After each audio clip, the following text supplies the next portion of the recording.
আসসালামু আলাইকুম ওয়া রাহমাতুল্লাহ। ইটুয়ার পক্ষ থেকে তোমাদের সবাইকে জানাচ্ছি শুভেচ্ছা এবং অভিনন্দন। আজকের এই ক্লাসে আমি আলোচনা করব এইচএসসির আইসিটি 3.1 যে চ্যাপ্টারটি আছে তার মধ্যে একটা নিয়ম আছে, সেই নিয়মটা হলো দুইয়ের পরিপূরক পদ্ধতি। এই দুইয়ের পরিপূরক পদ্ধতি এটা এমন একটা অঙ্ক যেটি তোমার পরীক্ষায় আসবেই। বিশেষ করে এইচএসসি 26 ব্যাচ তোমরা যারা আছো, তোমাদের পরীক্ষায় মানে তোমরা তো কয়েকদিন পরেই পরীক্ষাতে বসবা, তোমাদের পরীক্ষায় এই নিয়মটি আসবেই। নিয়মটি হলো দুইয়ের পরিপূরক পদ্ধতি। তো তোমরা হচ্ছে বোর্ডে দেখতে পাচ্ছ, বোর্ড বলতে হচ্ছে স্ক্রিন আর কি। সো স্ক্রিনে তোমরা দেখতে পাচ্ছ এখানে একটা প্রশ্ন নিয়েছি আমি, সেটা হচ্ছে দিনাজপুর বোর্ড 2019 সালের। দিনাজপুর বোর্ড 2019 সালে এই প্রশ্নটি এসেছিল এবং এই প্রশ্নটি এসেছিল মূলত হচ্ছে 3.1 থেকে। আমরা এই পুরো প্রশ্নটি নিয়ে আসলে কথা বলবো না, আমরা আজকে সুনির্দিষ্ট একটা বিষয় নিয়ে কথা বলবো, সেটি হচ্ছে দুইয়ের পরিপূরক পদ্ধতি। কিভাবে দুইয়ের পরিপূরক পদ্ধতিতে অঙ্ক করতে হয় এবং এইটার ধাপগুলো আসলে কি, আমরা চেষ্টা করব ভেঙে ভেঙে তোমাদেরকে বুঝিয়ে দেওয়ার। তো একটা জিনিস বলে রাখি, দুইয়ের পরিপূরক পদ্ধতি আসলে কতে আসে না খতে আসে না গতে আসে না ঘতে আসে। মনে রাখবা, মোস্ট অফ দ্য টাইম দুইয়ের পরিপূরক পদ্ধতির যে অঙ্কটি আছে এটি কিন্তু ঘতে আছে, মানে এগুলো হচ্ছে ঘর মধ্যে আসে। সুতরাং তোমরা এখানে দেখতে পাচ্ছ, এখানে এই প্রশ্নটির ঘর মধ্যে বলা হয়েছে দৃশ্যকল্প খ এ উল্লিখিত পি ও কিউ এর মধ্যে ব্যবধান দুইয়ের পরিপূরক পদ্ধতি ব্যবহার করে নির্ণয় করো। আচ্ছা, তোমাদেরকে একটা মেসেজ দিয়ে রাখি, সেটা হচ্ছে দুইয়ের পরিপূরক পদ্ধতি এটা ডিরেক্টলি তোমার প্রশ্নের মধ্যে বলে দেওয়া নাও থাকতে পারে। মানে সব সময় এটা বলে দেওয়া থাকবে ব্যাপারটি এমন হবে না। আসলে অনেক ক্ষেত্রে দুইয়ের পরিপূরক পদ্ধতিতে নির্ণয় করো এই কথাটি তোমাদের নাও থাকতে পারে। এটা এইভাবেও থাকতে পারে যে তোমাদের বলে দেওয়া থাকতে পারে এই পি ও কিউ এর পার্থক্য যোগের মাধ্যমে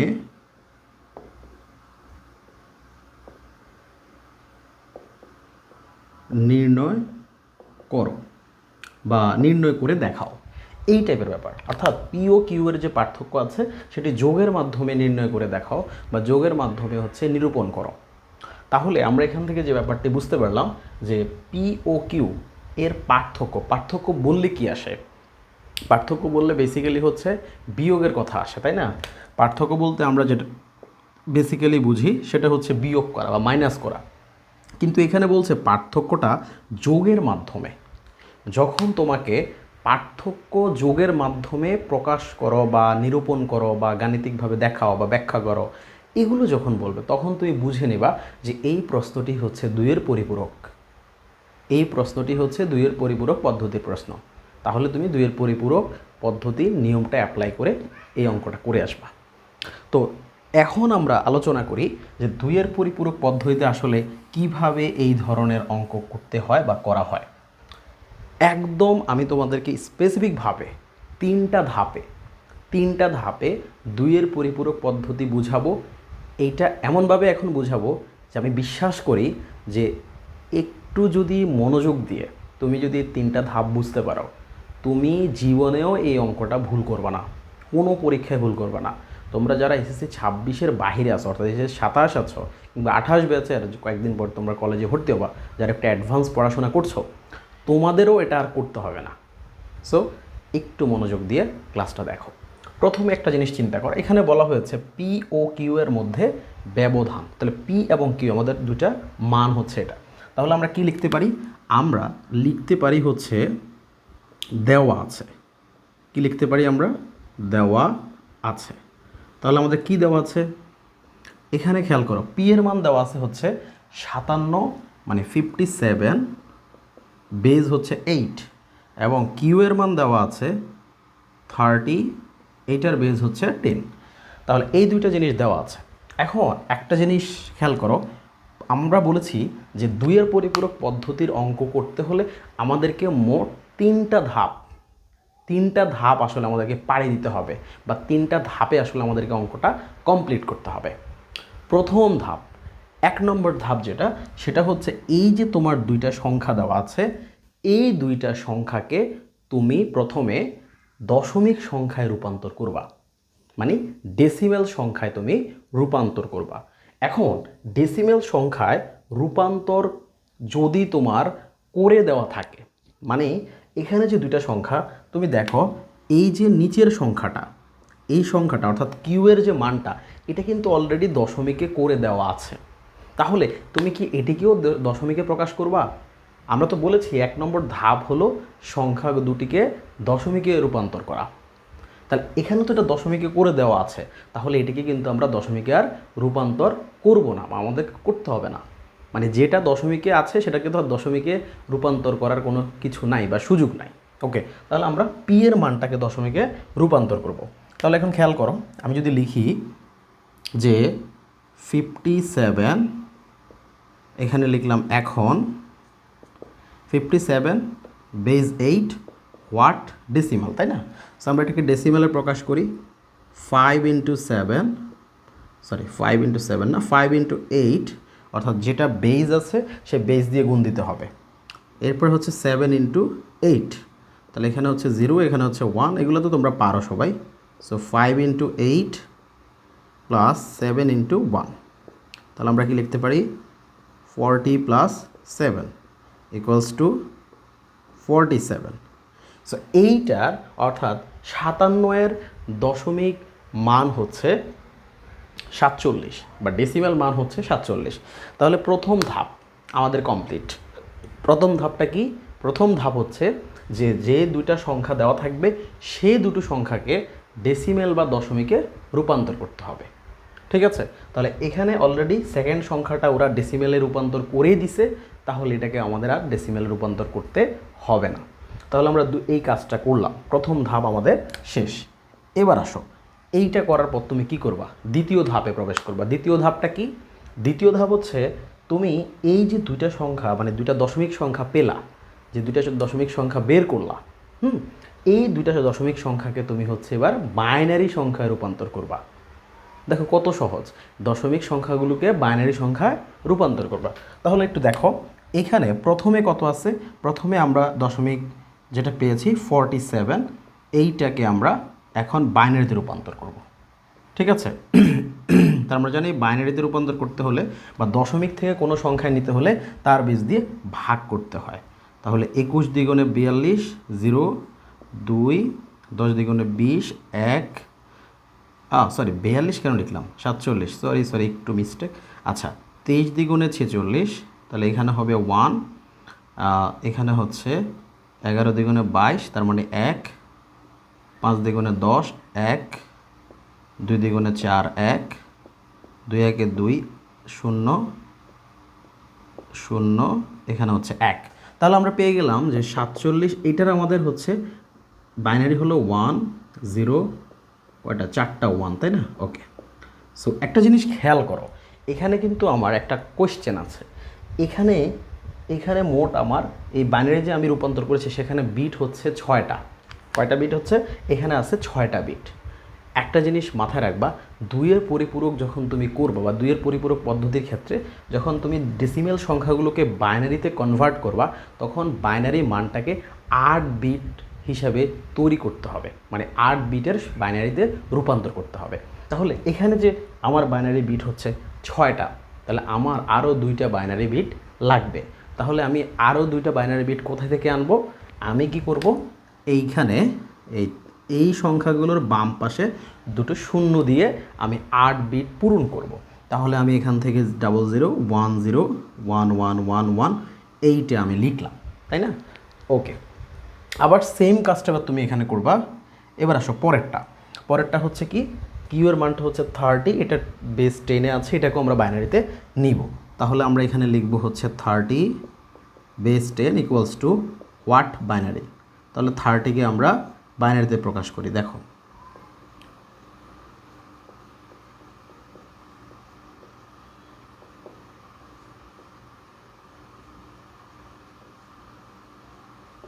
ওকে, তাহলে আমরা এখানে 30-র যে বাইনারি মানটা আমরা পেয়েছি সেটা আমরা এখানে একটু লিখি, যেখানে আমরা পেয়েছি 11110।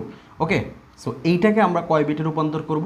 আমাদের এটাকেও কিন্তু 8 বিটে রূপান্তর করতে, তার মানে মনে রাখতে হবে 2-এর পরিপূরক পদ্ধতিতে দশমিক থেকে দ্বিতীয় ধাপে দশমিক থেকে যখন বাইনারিতে আমরা রূপান্তর করব তখন আমাদের মোট বাইনারি মানটা 8 বিটের হতে হবে। ওকে, সো আমরা এখানে কি করব, যেহেতু আমাদের এখানে প্রায় 2 4 5টা হচ্ছে সংখ্যা, সুতরাং আমাদের 3টা শর্ট আছে। সো 3টা শূন্য আমি এখানে আসলে বসায় দিব। ওকে, সো আমার এটা হয়ে গেল, তাই না? আচ্ছা, আমরা একটু হিসাবটা আবার একটু দেখে নেই। 23 2 গুণে 46 1, 11 2 গুণে 22 1, 5 2 গুণে 10 1, 2 2 গুণে 4 1, 2 1 2 0 0 1। ওকে, ডান, ঠিক আছে। এখন আসো, এবার আমাদের সেকেন্ড ধাপ কিন্তু কমপ্লিট হয়ে গেল। তাহলে প্রথম খেয়াল করো, আমি তোমাদেরকে বলেছি পুরো 2-এর পরিপূরক পদ্ধতিটা মূলত 3টা ধাপের উপরে নির্ভর করে। প্রথম ধাপ হচ্ছে সংখ্যাগুলোকে দশমিকে প্রকাশ করতে হবে, আমরা সেটা করেছি। দ্বিতীয় ধাপ হচ্ছে দশমিক সংখ্যাগুলোকে বাইনারিতে প্রকাশ করতে হবে, আমরা সেটাও করেছি। এবং বাইনারি মানগুলো যদি 8 বিটে না হয় সেগুলোকে 8 বিটে রূপান্তর করতে হবে। যতগুলো বিট প্রয়োজন হবে বাম পাশে ততগুলো 0 দিয়ে 8 বিটে রূপান্তর বা পরিণত করতে হবে, যেটা আমরা এখানে করেছি। আমাদের 2টা ধাপ কিন্তু শেষ। তাহলে এবার আমাদের সর্বশেষ ধাপ, অঙ্কের তৃতীয় ধাপ, সেটা হচ্ছে এই যে দেখো 2টা সংখ্যার বাইনারি মান তুমি করেছো। একটা হচ্ছে 47-এর বাইনারি মান হচ্ছে এটা 8 বিট বাইনারি মান, আর 30-এর 8 বিট বাইনারি মান হচ্ছে এটা। এদের মধ্যে ছোট যে সংখ্যাটা সেটার এই বাইনারি মানটা এখানে একটু লিখবা। তাহলে এখানে আমরা লিখতে পারি 30, এটার বেস হচ্ছে 10। এখানে আমরা লিখব কত? এখানে আমরা লিখব 3টা 0, যে মানটা আছে সেটা আমরা লিখব, ব্র্যাকেট দেওয়া লাগবে না, 4টা এই। অর্থাৎ এই যে 30-এর যে বাইনারি মানটা আমরা বের করেছি 8 বিটের, সেটা আমরা এখানে জাস্ট লিখব। ওকে, সো লেখার পরে এবার দেখো এখানে এই নাম্বারটাকে, এই বাইনারি মানটাকে 1-এর পরিপূরকে রূপান্তর করতে হবে। কীভাবে আমরা লিখব? আমরা এখানে লিখব হচ্ছে 1-এর পরিপূরক। কি লিখব? 1-এর পরিপূরক। এখন দেখো 1-এর পরিপূরক আসলে কীভাবে বের করে, আমরা সংখ্যাগুলোকে একটু এদিকে লিখি, তাহলে আমাদের জায়গা হবে, তাহলে আমাদের জন্য একটু জিনিসটা সুবিধা হবে। 3টা 0। ওকে, সো 1-এর পরিপূরক আসলে কীভাবে করে, যে তোমার যে মানটা থাকবে এটাকে জাস্ট উল্টা মান করে দিলে হচ্ছে 1-এর পরিপূরক হয়ে যাবে। অর্থাৎ যেখানে 0 থাকবে সেখানে 1 দিবে, যেখানে 1 থাকবে সেখানে 0 দিবে। বুঝতে পেরেছ? যেখানে 0 থাকবে সেখানে 1 দিবে, আর যেখানে 1 থাকবে সেখানে 0 দিবে, তাহলে এটি 1-এর পরিপূরকে রূপান্তরিত হয়ে যাবে। এবার তুমি এটাকে হচ্ছে এইভাবে একটা টান দিবা। টান দেওয়ার পরে এই যে 1-এর পরিপূরকের পরে একটা 1 যোগ করবা। কি যোগ করবা ভাইয়া? 1 যোগ করবা। যোগ করার পরে এবার তুমি নিচে লিখবা 2-এর পরিপূরক। কি লিখবে এখানে? 2-এর পরিপূরক। এখন তুমি কার 2-এর পরিপূরক করতেছো? 30-এর, তাই না? তো মূল সংখ্যাটা তো তোমার ডেসিমেলটা 30, তাহলে এখানে একটু মাইনাস চিহ্ন দিয়ে ওই সংখ্যাটা এই লিখতে হবে এখানে -30। ঠিক আছে, এবার তুমি হিসাব করো, এই 2টা সংখ্যা হিসাব করবে জাস্ট, উপরেরটার কাজ নাই। তাহলে 1 1 আমরা বাইনারি যোগের ক্ষেত্রে জানি 0 হাতে আছে 1, 0 আর হাতের 1 1। সো আমরা এবার এগুলা যা আছে তাই লিখতে পারি, রাইট? ওকে, সো আমাদের এটা লেখা হয়ে গেল। তার ব্যাপারটা একবার একটু বলি, যে 2-এর পরিপূরক কথাটা লেখার পরে তুমি যেই সংখ্যার 2-এর পরিপূরক বের করছো, বেসিক্যালি যেটা ডেসিমেল আছে সেটাকে একটু মাইনাস চিহ্ন দিয়ে, যেহেতু তুমি এখানে হচ্ছে 2-এর পরিপূরক, আমরা জানি 2-এর পরিপূরক কীভাবে বের করা হয়, বিয়োগের কাজটা যোগের মাধ্যমে করা হয়। বেসিক্যালি এটা বিয়োগের কাজ, বাট করতেছি আমরা কিসের মাধ্যমে? যোগের মাধ্যমে। এই জন্য আমরা এখানে -30 বেস 10 এটা আমরা আসলে দিয়ে দিব, আর বাকিটা তো আমরা করলাম। এবার আসো 2-এর পরিপূরকের পরে এবার এই যে প্রথম যে সংখ্যা এই 47, এইটার যে বাইনারি বের করেছো 8 বিটের, তুমি সেটা আগে লিখবা। তাহলে এবার হচ্ছে 47 = 0 1 0 1 1, 4টা 1। ওকে, আর এখানে যেটা পেয়েছো সেটা লিখবা -30। এইটার মানটা লেখো, 3টা 1 3টা 0 1 0। ওকে, ডান। এবার ভাই এই 2টা সংখ্যা তুমি হচ্ছে জাস্ট যোগ করো। কী করো, যোগ করো। তাহলে এখানে 1 আর 0 হচ্ছে 1, 1 1 হচ্ছে 0, হাতে আছে 1, 1 হাতের 1 হচ্ছে 0, সরি 0 হাতে আছে 1, তাহলে 1 1 1 আর 1 হচ্ছে 0, হাতের 1 1 1 হচ্ছে 0, এখানে হবে 0, এখানে হবে 0, এবার হচ্ছে হাতে 1। এই হাতে ফাইনালি যেটা এক্সট্রা 1 থাকে সেটাকে আমরা বলি ক্যারি বিট। এই 1টাকে আমরা কি বলবো, ক্যারি বিট। এখন দেখো 47 থেকে 30 গেলে হচ্ছে কত থাকে, 17। সো আমরা এটা এখানে লিখে দেব। এইটাই হচ্ছে 2 এর পরিপূরক পদ্ধতি ভাইয়া। 2 এর পরিপূরক পদ্ধতি বেসিক্যালি এখানেই শেষ, কিন্তু তোমাকে তো প্রশ্ন করছে যে পি ও কিউ এর মধ্যে যে ব্যবধান সেটি কি 2 এর পরিপূরক পদ্ধতিতে প্রকাশ করে দেখাও বা নির্ণয় করে দেখাও। তাহলে তোমাদের পরীক্ষায় 2 এর পরিপূরক পদ্ধতি আসবেই, মাস্ট। এটা হচ্ছে প্রথম কথা। দ্বিতীয় কথা হচ্ছে 2 এর পরিপূরক পদ্ধতি মূলত 3টা ধাপে সম্পন্ন হয়। প্রথমে সংখ্যাগুলোকে ডেসিমেলে প্রকাশ করতে হবে, তারপরে ডেসিমেল সংখ্যাগুলোকে বাইনারিতে রূপান্তর করতে হবে, সেই বাইনারি সংখ্যাগুলোকে সাথে সাথে কী করতে হবে, আবার 8 বিট পূরণ করতে হবে। এবং সর্বশেষ যে ধাপ সেটা হচ্ছে প্রথমে ছোট সংখ্যাটি 2 এর পরিপূরক করতে হবে, এরপরে বড় সংখ্যাটি থেকে ছোট সংখ্যাটি বিয়োগ করতে হবে যোগের মাধ্যমে। তাহলে আমার এই 2 এর পরিপূরক পদ্ধতিতে পার্থক্য বের হয়ে যাবে। ঠিক আছে, তাহলে আমরা এখানে রেজাল্ট আসলে আলটিমেটলি কী লিখব, আমাদের কিন্তু রেজাল্ট মানে আমরা যেটা লিখব পি ও কিউ এর মধ্যে ব্যবধান। সো আমরা এখানে মূলত লিখব অতএব পি ও কিউ এর মধ্যে ব্যবধান বা পার্থক্য যেটাই লেখো একটা লিখবা, এটা হচ্ছে জাস্ট এই 1টা লেখা যাবে না। তাহলে 0 0 0 1 0 0 3টা 0 1। সো এটা হচ্ছে আমার, this is the answer of the question. এই প্রশ্নের উত্তর হচ্ছে এটা। বুঝতে পেরেছো আশা করি। এই যে আমরা আজকে যেভাবে ক্লাসটা নিলাম, তোমরা যারা হচ্ছে ফেসবুক পেজে এই ক্লাসটা দেখবা, ইউটিউবের পেজের মধ্যে, তাদেরকে যদি তোমরা নতুন দেখো বা প্রথমবার দেখো, আমি একটা কথা বলছি, তোমরা অবশ্যই ক্লাসটিকে শেয়ার করে নিজের টাইমলাইনে রেখে দিবা, যেন তোমরা পরবর্তীতে আরও বেশি করে হচ্ছে এটাকে রিহার্সাল করতে পারো এবং এটি যেন হারিয়ে না যায়। তোমরা যেন তোমাদের প্রয়োজনের সময় খুব দ্রুত এটাকে দেখে ফেলতে পারো। এবং একটা কথা মনে রাখবা, এই প্রশ্নটা তোমাদের পরীক্ষায় আসবে, সামনে যারা এসএসসি পরীক্ষা দিবা তাদের কমন আসবে 100% কমন আসবে। আর তোমরা যারা ইউটিউব থেকে দেখবা তাদেরকে আমি বলছি অবশ্যই এই ইউটিউব চ্যানেলটাকে সাবস্ক্রাইব করে রাখবা। আমরা কিন্তু প্রতিদিন এখন থেকে বা প্রতিদিন কিন্তু আমরা এই তোমাদেরকে নিয়ে কাজ করব। আমরা এসএসসি, এসএসসি এবং বিশেষ করে ঢাকা বিশ্ববিদ্যালয়ে ভর্তি প্রস্তুতি প্রোগ্রাম নিয়েও আমরা কাজ করি। সো তোমরা নিশ্চয়ই স্ক্রল করলে আরও দেখতে পাবে, পেজটি ঘুরলে বা চ্যানেলটি ঘুরলে আর একটু ডিটেলস তোমরা পেয়ে যাবে। এবং তোমরা অবশ্যই তোমাদের স্বার্থে পেজ এবং চ্যানেল দুটির সাথেই তোমরা যুক্ত থাকবা এবং আমাদেরকে প্রতিনিয়ত সাপোর্ট করে যাবা এবং তোমাদের বন্ধু বান্ধব যারা থাকবে তাদের সাথে হচ্ছে এই চ্যানেল বা এই প্ল্যাটফর্ম নিয়ে কথা বলবা। সো আরও একটি ক্লাসে তোমাদের সাথে দেখা হবে ইনশাআল্লাহ। তোমরা সে পর্যন্ত ভালো থাকো, সুস্থ থাকো। আজকের ক্লাসটি আমরা এখানে শেষ করছি। আল্লাহ হাফেজ।